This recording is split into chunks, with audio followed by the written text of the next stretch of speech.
बार पत्नी रेखा की जिद पे राघव एक सस्ती अलमारी ले आता है, पर वो अलमारी भूतिया होती है और रेखा को अपने अंदर खींच के चुड़ैलों की दुनिया में ले जाती है। वहाँ एक चुड़ैल रानी होती है जिसके हुक्म पे पूरा चुड़ैल महल चलता था। एक रात जब रेखा सो रही होती है तो उसे सपने में एक तांत्रिक बाबा पुरानी गुफा में तंत्र मंत्र विद्या करते हुए दिखते हैं। महाराज, मुझे इस चुड़ैल के कब्जे से बाहर निकालिए।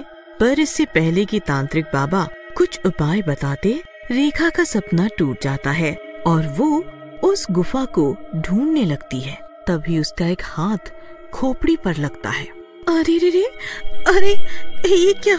ऐसा लगता है जैसे ये हड्डी नहीं, किसी की असली खोपड़ी हो। वो फिर से उस खोपड़ी पे दबाव डालती है और एक रहस्यमयी गुफा खुल जाती है। अरे ये तो वही सपनों वाली गुफा है, जरूर अंदर वो तांत्रिक बाबा भी होंगे। फिर वो उसी गुफा के अंदर चलती जाती है और उसे तांत्रिक बाबा तंत्र मंत्र पढ़ते हुए मिलते हैं। वो बाबा उसे मंत्र युक्त वस्त्र और एक खंजर देते हैं। जाओ उस चुड़ैल रानी को ये वस्त्र पहना के इस खंजर से उसकी चोटी काट लाओ। फिर रेखा वापस आ जाती है और उस चुड़ैल रानी की झूठी तारीफ करके उसे वो वस्त्र पहनने के लिए राजी कर लेती है। जैसे ही चुड़ैल रानी वो तंत्र विद्या वाले कपड़े पहनती है, उसकी सुध बुद्ध खो जाती है और रेखा उसकी चोटी उस खंजर से काट लेती है। अब ये चोटी मैं तांत्रिक बाबा को दूंगी और वो ही इस भयानक अलमारी की रहस्यमयी चुड़ैल से छुटकारा दिलाएंगे। हाँ।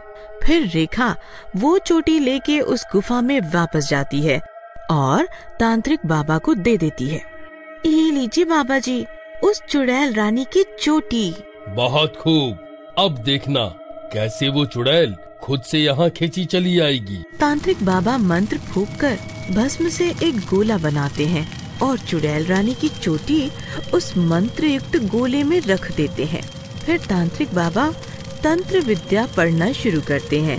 ओम ह्रीं क्लीं चामुंडाय विच्चे नमः स्वाहा। ओम ह्रीं क्लीं चामुंडाय विच्चे नमः स्वाहा। यहाँ तांत्रिक बाबा जैसे जैसे मंत्र तंत्र पढ़ के यज्ञ में आहुति देते, वो चुड़ैल रानी उतना ही ज्यादा बेचैन होने लगती। है चुड़ैल, तूने बहुत सता लिया सबको, अब तुझे यहाँ आना ही पड़ेगा। ओम ह्रीं क्लीं चामुंडाय विच्चे नमः स्वाहा। वहीं दूसरी तरफ चुड़ैल रानी बेचैनी से यहाँ वहाँ उठने गिरने लगती है। अरे ये मुझे क्या हो रहा है?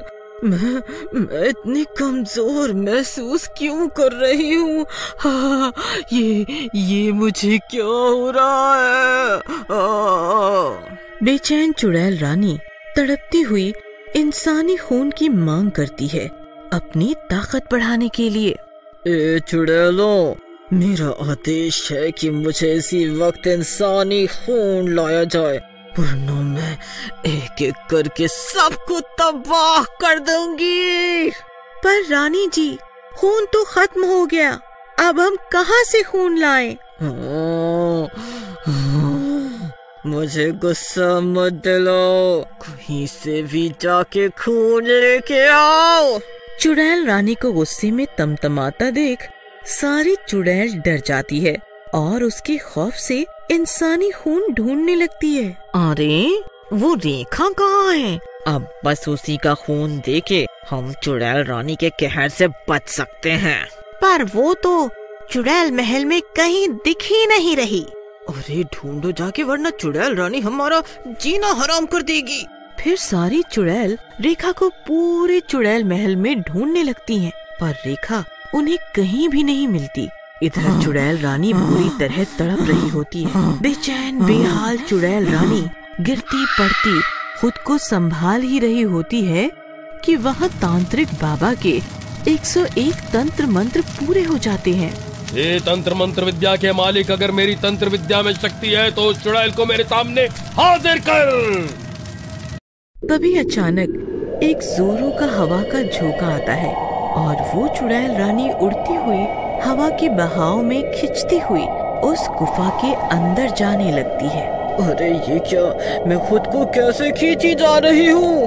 और तभी अचानक चुड़ैल रानी खिंचती हुई उस भस्म के गोले में पहुंच जाती है। तो ये तू है तांत्रिक, तेरी इतनी हिम्मत कि तूने मुझे यहाँ बुलाया। चुप कर चुड़ैल, अब तेरा आखिरी समय आ गया है, अपनी उल्टी गिनती गिनना शुरू कर दे। फिर तांत्रिक दूसरे पहर की तंत्र विद्या शुरू करता है। तांत्रिक छोड़ दे मुझे, छोड़ दे, मुझे अमर बनने से कोई नहीं रोक सकता। कल अमावस्या है और कल मैं 1000 आत्माओं की स्वामिनी बन जाऊंगी और अमर हो जाऊंगी। अब ये सपने छोड़ दे, मैं आज ही तेरा अंत करके उन सब आत्माओं को तेरे वश से मुक्त कर दूंगा और वे सब पहले जैसे इंसान बन जाएंगी। फिर तांत्रिक मंत्र पढ़ना शुरू करता है। ओम चामुंडाय नमः, ओम चामुंडाय नमः। और हर एक मंत्र के साथ भस्म चुड़ैल के ऊपर फेंक देता है। चुड़ैल दर्द से कराहने लगती है। माफ कर दो मुझे, आगे से मैं किसी भी इंसानी आत्मा को वश में नहीं करूंगी, किसी के परिवार को नहीं तोड़ूंगी। जाने दो मुझे, बहुत दर्द हो रहा है, मुझे छोड़ दो मुझे। नहीं चुड़ैल, तू एक खतरनाक चुड़ैल है, तुझे छोड़ा तो तू वापस से अपनी शक्तियाँ आजमाएगी। अब तेरे पापों का घड़ा भर चुका है, तेरा मरना तय है। जैसे जैसे तांत्रिक दूसरे पहर की विद्या पढ़ता जा रहा था, वैसे वैसे चुड़ैल रानी की शक्तियाँ कम होती जा रही थी। फिर दूसरा पहर खत्म होते होते चुड़ैल अधमरी हो जाती है।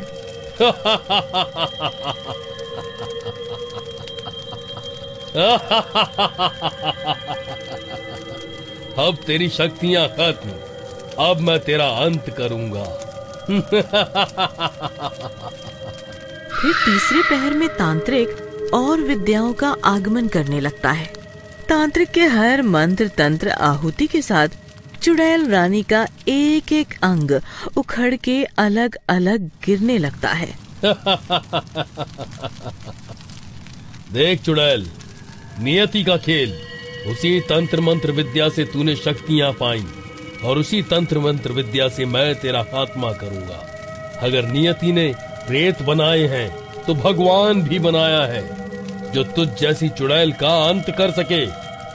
मुझे माफ कर दो, मैं अपने जान की भीख मांगती हूँ, मुझे जाने दो मुझे। तभी चुड़ैल के दोनों पैर उखड़ के अलग अलग दिशाओं में जा गिरते हैं। चुड़ैल दर्द से चीखने लगती है। ये देख के रेखा बहुत डर जाती है।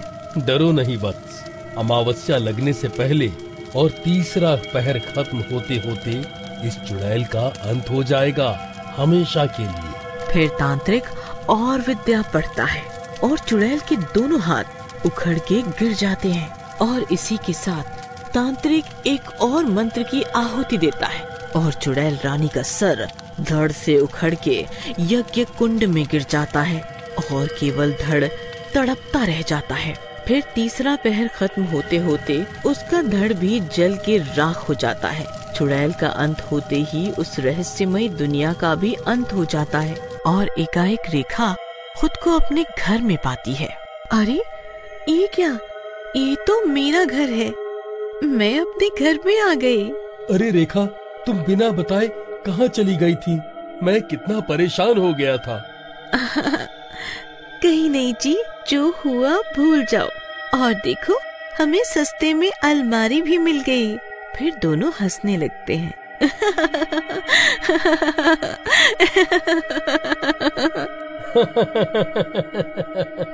ये कहानी आपको कैसी लगी? कमेंट करके जरूर बताएं।